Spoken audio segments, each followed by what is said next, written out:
So this article here is about a tourist. Tourist trying to take a selfie in Thailand. Tourist dies while taking a selfie on Thailand's dead railway. It's right there. An Irish tourist who was born in New Zealand died while trying to take a selfie on Thailand's dead railway. Patrick Ward, 45, fell to his death from a moving train in Kanchanaburi province in western Thailand on Tuesday. Ward reportedly opened the door of the train to take a selfie. He then slipped and fell to the ground below the railway at Krasae Cave in Sai Yok district, according to reports. There's a video there. Police said that rescuers had to build a makeshift pulley system to retrieve his body. Ward's neck and right arm broke due to his fall. Although rescuers attempted to resuscitate him for around 30 minutes, he eventually succumbed to his injuries, according to reports. The New Zealand embassy had been informed to take custody of his body for his funeral, according to police. And say here, the dead railway, also known as the Thai-Burma Railway, was built from 1940 to 43 by civilian laborers and prisoners of war taken by the Japanese. It was meant to move soldiers and weapons for Japan's Burma campaign during World War II. There were an estimated 180,000 to 250,000 civilians and other 60,000 Allied prisoners of war who were forced to build the railway. Over 100,000 of them reportedly died. I was there in 2018. Yeah, early 2018. And I went up there. I found my way up there. Took, I believe, one of the BTS, and then I got one of those vans that go up there because the tours were only 2 people and it was just me. But I found my way up there.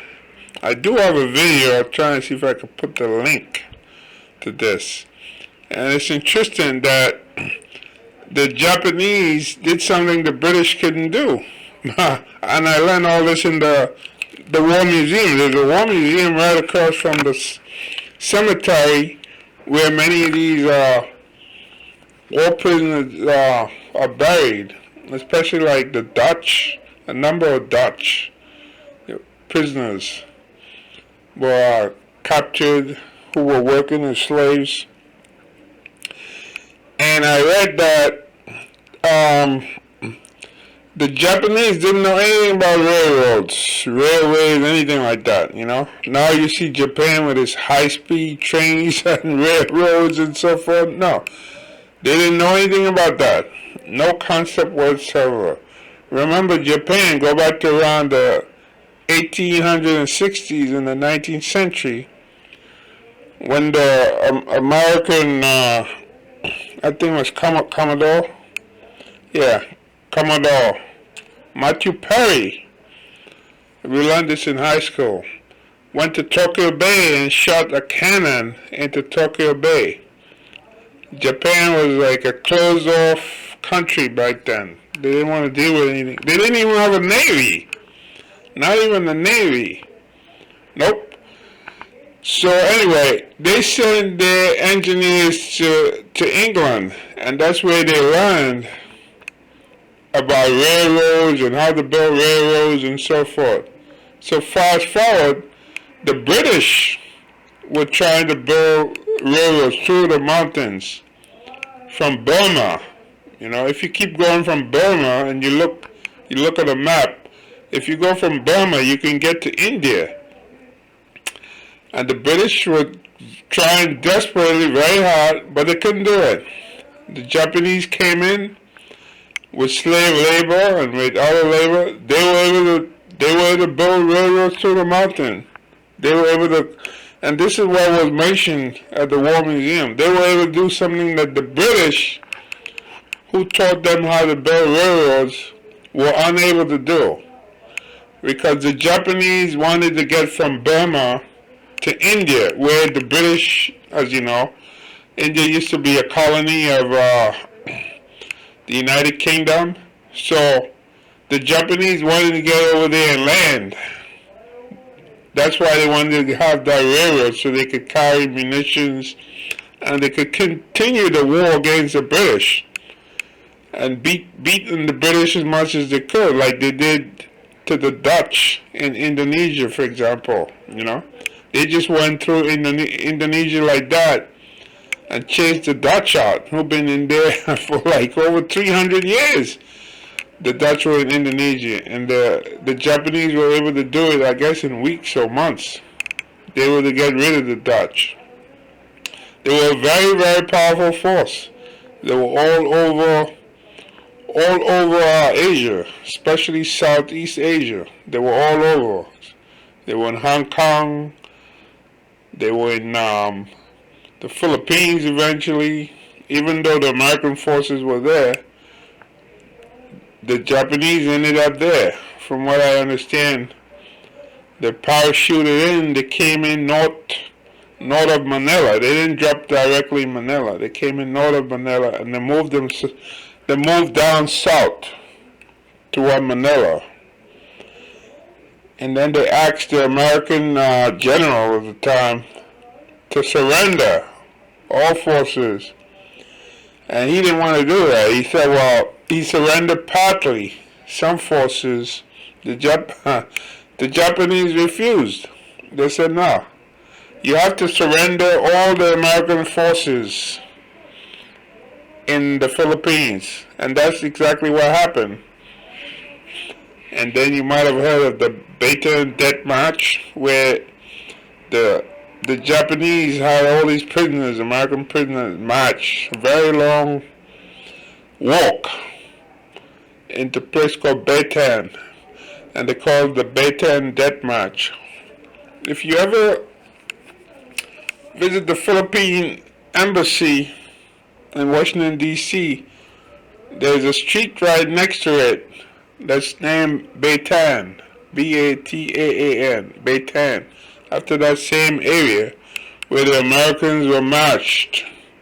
Many of them dying, and who couldn't go on were shot to death. That's the way it was back then. So anyway, that's my view of what I saw in the War Museum, and I've also visited the cemetery where these people, these prisoners of war, many of them were buried. You know, the Dutch, lots of Dutch names. So let's get to see what happened here with this guy. Now, you know, when you go on these tours, they're very conscious, and they tell you there's certain rules, right? They tell you you don't do certain things. So I've been in some tours in Thailand, and I know they tell you there's certain safety protocols they have in place for your safety and to prevent them from being in the news. And this guy apparently, because I know they had to give some safety instructions and say this is what you don't do. But he didn't listen. Let's see here if we get anything out of this.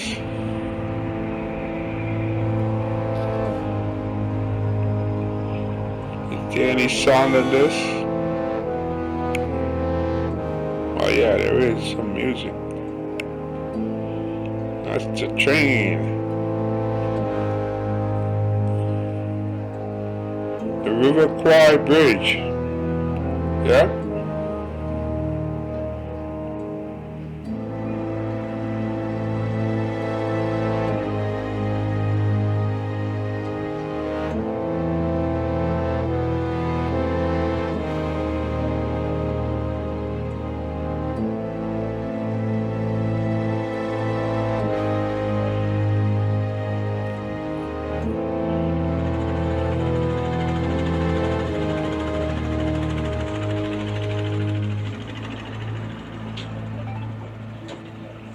What a shame. That's his body right there.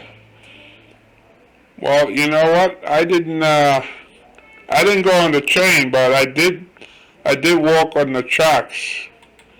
Yeah, I did walk on the tracks. But more than likely, he didn't follow instructions. Just like people who die in the Grand Canyon. One of the videos I have also, so somebody who died, a lady who fell over in the Grand Canyon. She was trying to take a selfie. No, I think she was taking regular pictures. I don't think it was a selfie. And she kept on walking, and she didn't realize it, and she walked right off the cliff, and she dropped 100 feet to her death. So people have to be mindful where they are. If I could find that video, I'll hook it up to this also. But nevertheless, this is what happens. The Japanese really had a horrendous history. But, however, they were able to achieve something that the British themselves, who taught them, were not able to achieve. Yep. And that's really, truly amazing.